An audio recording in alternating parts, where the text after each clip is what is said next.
দুবৰি দলিচা সহযোগ কৰিছে Amul the taste of India Skoda Kushaq choose what really matters Hawkins pressure cooker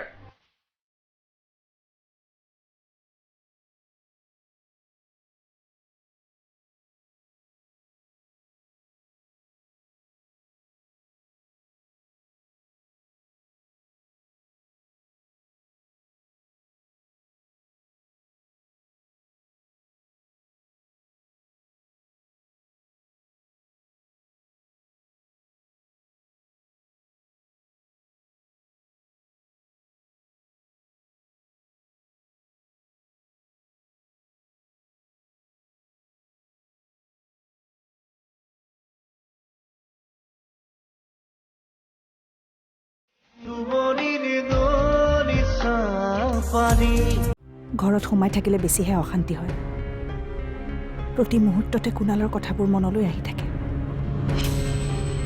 সেয়ে গুচি আহিলে বাকী থকা কামবোৰ সম্পূৰ্ণ কৰিম অফিচলৈ কোনোবা নতুনকৈ আহিলে যাতে অসুবিধা নহয় তেনেহ'লে আজিৰ পৰা মই এই কোম্পানীৰ সৈতে জড়িত নহয় আপুনি মোৰ লেটাৰখন একচেপ্ট কৰক মই চাইন কৰিব নোৱাৰোঁ লেটাৰখন দিয়াটো মোৰ কৰ্তব্য চাইন কৰা নকৰাটো আপোনাৰ সিদ্ধান্ত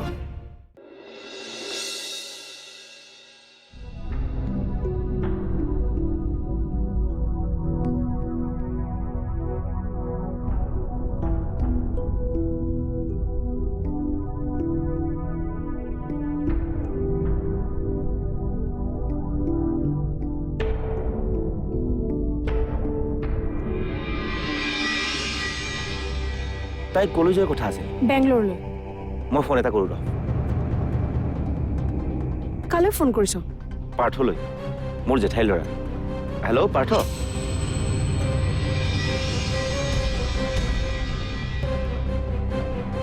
অঁ ঠিক আছে ৰাতি 11:15 তেনেহ'লে তাই এয়াৰপৰ্ট যোৱা নাই আন ক'ৰবালৈহে গৈছে ক'ত যাব পাৰে তাই তাকেইতো কলৈ যাব পাৰে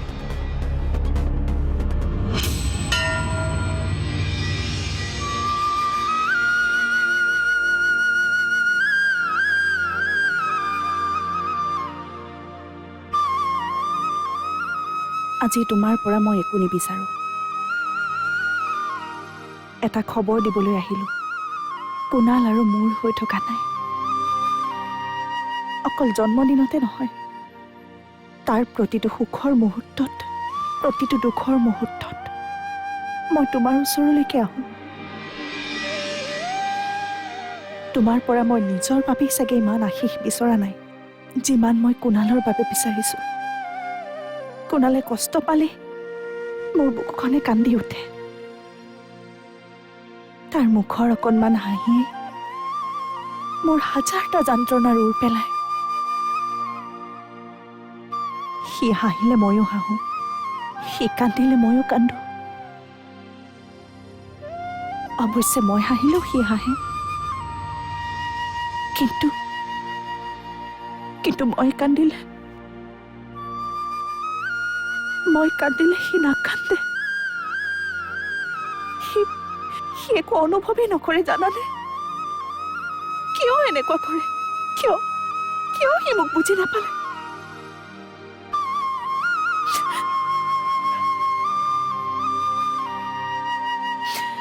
সেইবোৰ কথা মই তোমাক কিয় কৈছো তুমিতো ভগৱান সকলোৰে অন্তৰৰ কথা জানা সকলোৰে মনৰ কথা বুজি পোৱা কেৱল মোৰ কথাহে তুমি বুজি নাপালা মই চাগে তোমাক বৰকৈ আমনি কৰিছো নহয়নে চিন্তা নকৰিবা আজিৰ পৰা আৰু মই তোমাক আমনি নকৰোঁ মোৰ হাজাৰ কষ্ট হ'লেও মই তোমাৰ ওচৰলৈ নাহোঁ মাত্ৰ তুমি কুণালক কষ্ট পাবলৈ নিদিবা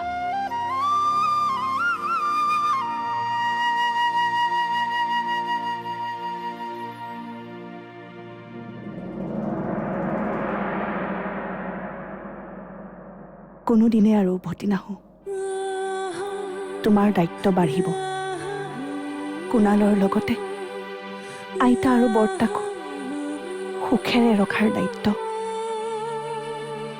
আমি দেখোন আচল ঠাইখিনিলৈ যোৱাই নাই মই বুজা নাই সেইখিনি ঠাই যিখিনি ঠাইত তাই মন বেয়া লাগিলে বহি থাকে বলচোন আমি তাৰ পৰা আহোঁগৈ অঁ বল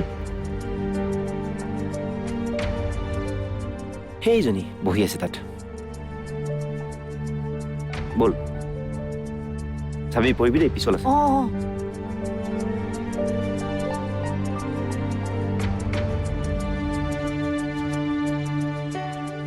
নৈ তই এনেকৈ ইয়াত বহি আছো যে অফিচৰ পৰা কিয় গুচি আহিলি তই নোৱাৰিলো থাকিব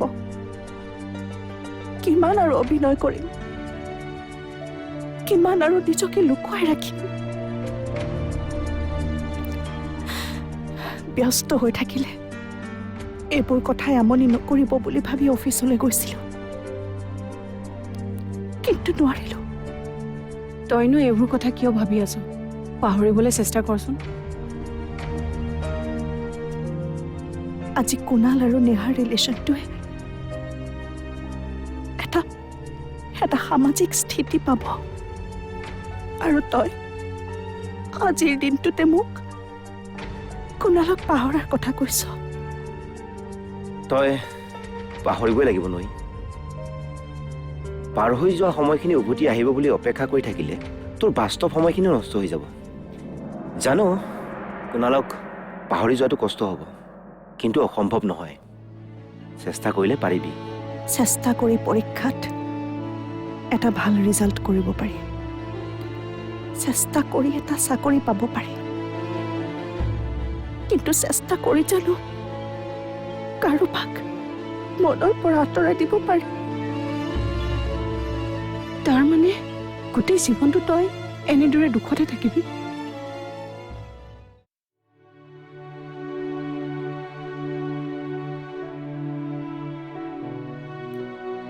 মা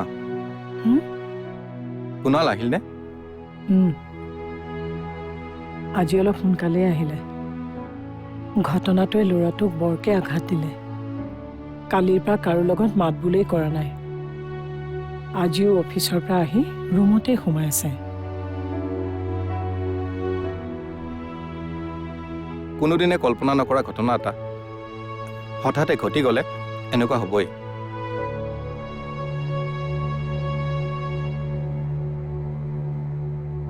তুমি চিন্তা নকৰিবা মা লাহে লাহে সকলো ঠিক হৈ যাব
কোম্পানীৰ নাছিল মোৰহে আছিল তই মোক জোৰ কৰি থাকিলে মই মোৰ সিদ্ধান্ত সলনি কৰিব লাগিব মই ইয়াত থাকিব নোৱাৰো দাদা বহুত কষ্ট হ'ব মোৰ আৰু তই জানো মোৰ কষ্ট থকাটো বিচাৰ মাত্ৰ কেইটামান মাহৰ বাবেহে মোক যাবলৈ দিয়ে দাদা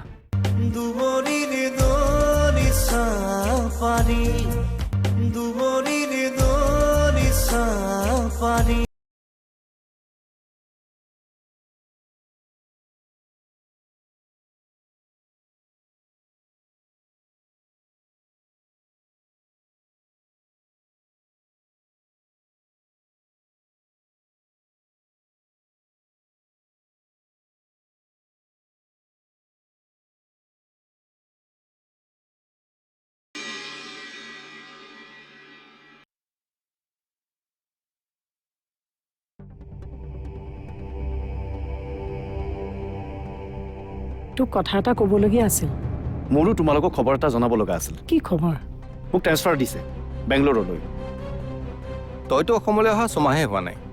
বছৰত তেনেকৈ দুবাৰ ট্ৰেন্সফাৰ দিলে অহা যোৱাতে দেখোন সময়বিলাক যাব। ইমানবোৰ টকা পইচা খৰচ কৰি বস্তু বাহানিবিলাক আনিছিলিহে, এতিয়া আকৌ ইমান কম সময়ৰ ভিতৰত কোনো কোম্পানীয়ে এনেকৈ ট্ৰান্সফাৰ দিব নোৱাৰে। 2 বছৰ নোহোৱালৈকে এঠাইৰ পৰা আন ঠাইলৈ ট্ৰান্সফাৰ দিব নোৱাৰে, তাকো 3 মাহৰ আগত জনাব লাগিব। এইবিলাক কৰ্পৰেট ছেক্টৰ ৰুল। আমাৰ কোম্পানীয়ে ৰুল ৰেগুলেশ্যন নামানে। তেনেহ'লে এৰি দে চাকৰিটো, চাকৰিটো এৰি দিলে মই কৰিম কি? ঘৰত থাকিবি। আমাৰ কোম্পানীত পোষ্ট ওলাইছে, মই কথা পাতি দিম, তই আমাৰ কোম্পানীতে জইন কৰিবি। সেইটো কৰিবলৈ হ'লে মই ৰিজাইন দিব লাগিব। দি দে, যিটো কোম্পানীয়ে তোৰ কাৰণে একো চিন্তাই নকৰে সেইটো কোম্পানীৰ কাৰণে তই এনেকৈ দিনে ৰাতিয়ে খাটি কি লাভ হ'ব? আৰু ৰিজাইন দিব লগা হ'লেও মই 3 মাহ আগতে খবৰ দিব লাগিব। তহঁতৰ কোম্পানীৰ এইবোৰ কেনেকুৱা নিয়ম? কোনোবাই ৰিজাইন দিবলগীয়া হ'লে 3 মাহ আগতে জনাব লাগিব। কোম্পানীয়ে এইবোৰ যুক্তি নামানে। কোম্পানীয়ে মানে নামানে তাৰ প্ৰয়োজন নাই, মুঠতে তই যাব নোৱাৰ। মই যাব লাগিব মা, মোৰ কেৰিয়াৰৰ কথা আছে।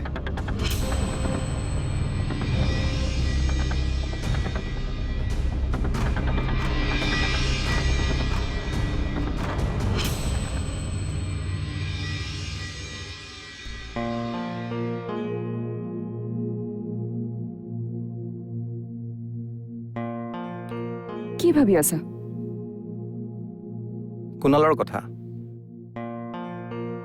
সি কেতিয়াৰ পৰা ইমান সলনি হ'ল?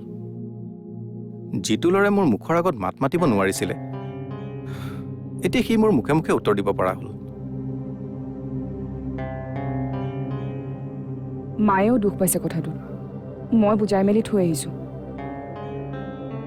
তেনেকৈ ক'লে যে মায়ে দুখ পাব পাৰে, সেইটো কথা সি নাভাবিলে। আচলতে হৈ যোৱা ঘটনাটোৱে তাৰ জীৱনত বৰ বেয়াকৈ প্ৰভাৱ পেলালে। সেইকাৰণে চাগে হঠাতে তাৰ মুখৰ পৰা তেনেকুৱা কথা এটা ওলাই গ'ল। আচৰিত কথা, এতিয়ালৈকে সি একো ৰিয়েলাইজ যে কৰা নাই।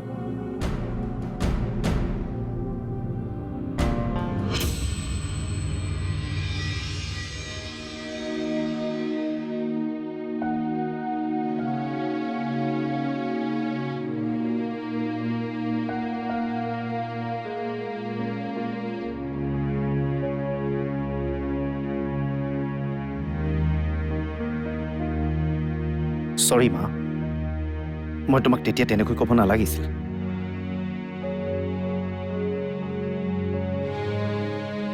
তোমাক কথা এটা কওঁ, বিশ্বাস কৰিবানে?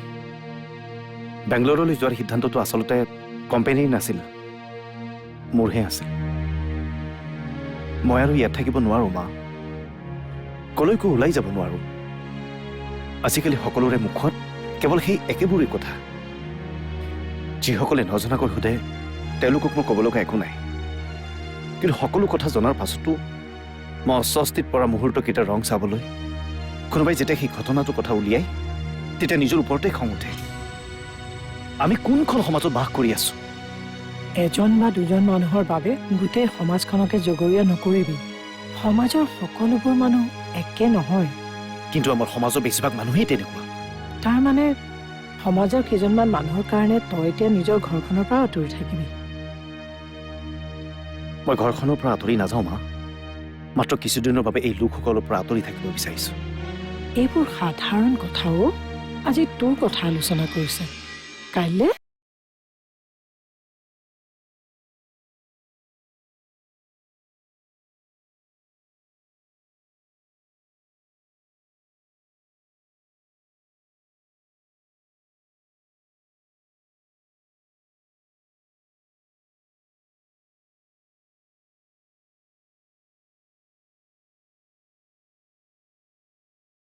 তুমি এবাৰ বুজাবাচোন। মোতকৈ তুমি এবাৰ ট্ৰাই কৰি চোৱাটো ভাল হ'ব নেকি? মোৰ কথা নুশুনিলেও সি কিন্তু তোমাৰ কথা শুনিব। তই মোক জোৰ কৰি থাকিলে মই মোৰ সিদ্ধান্ত সলনি কৰিব লাগিব। মই ইয়াত থাকিব নোৱাৰোঁ দাদা, বহুত কষ্ট হ'ব মোৰ। আৰু তই জানো মোৰ কষ্ট থকাটো বিচাৰ? মাত্ৰ কেইটামান মাহৰ বাবেহে মোক যাবলৈ দিয়ে দাদা।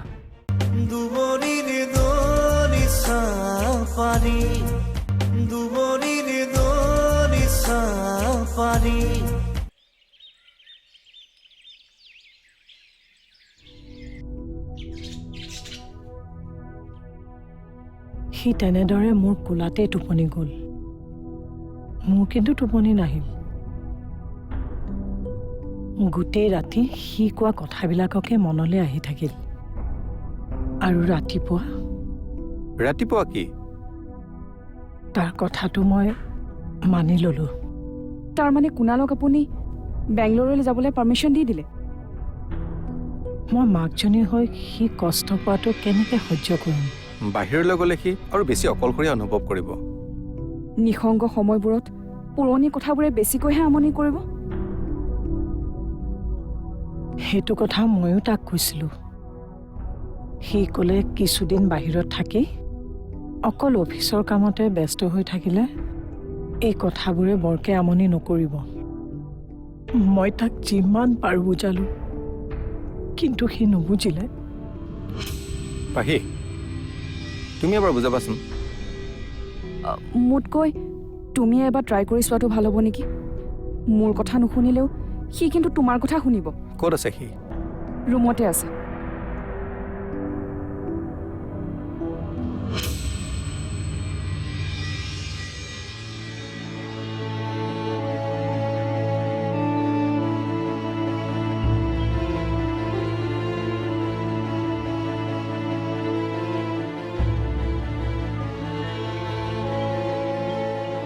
তই তাৰমানে যাবিয়ে?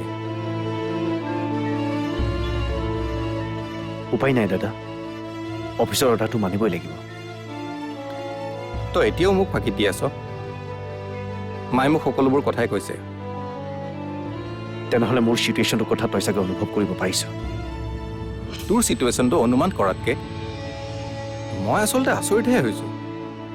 তই কেতিয়াৰ পৰা ইমান দুৰ্বল হলি?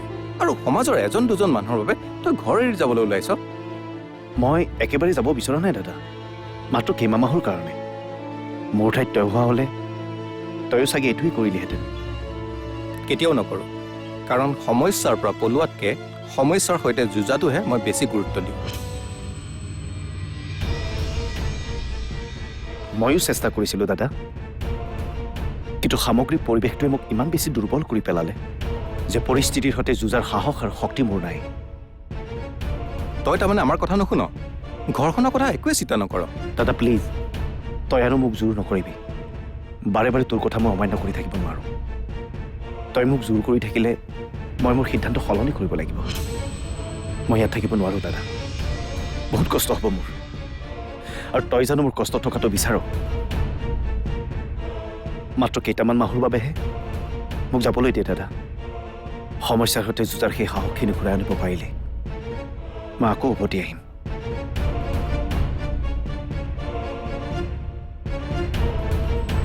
যোৱাৰ সময়ত এনেকৈ কন্দা কটা নকৰিবাচোন। ভালকৈ থাকিবা, খোৱা বোৱাবোৰ সময়মতে কৰিবা। কি হৈছে? কি হৈছে এইবোৰ? নহয়, মই তোৰ ওচৰলৈ আহিছিলোঁ। তোৰ লগত এটা মোৰ ডাঙৰ কথা পাতিবলগীয়া আছে। তোৰ সৈতে মোৰ একো কথা পাতিবলগীয়া নাই। তই এনেকৈ ক'লি মোক? তই এতিয়া যাব পাৰ। নহয়, এইটো মোৰ প্ৰশ্নৰ উত্তৰ নাছিল। তেনেহ'লে কি কাৰণ আছে?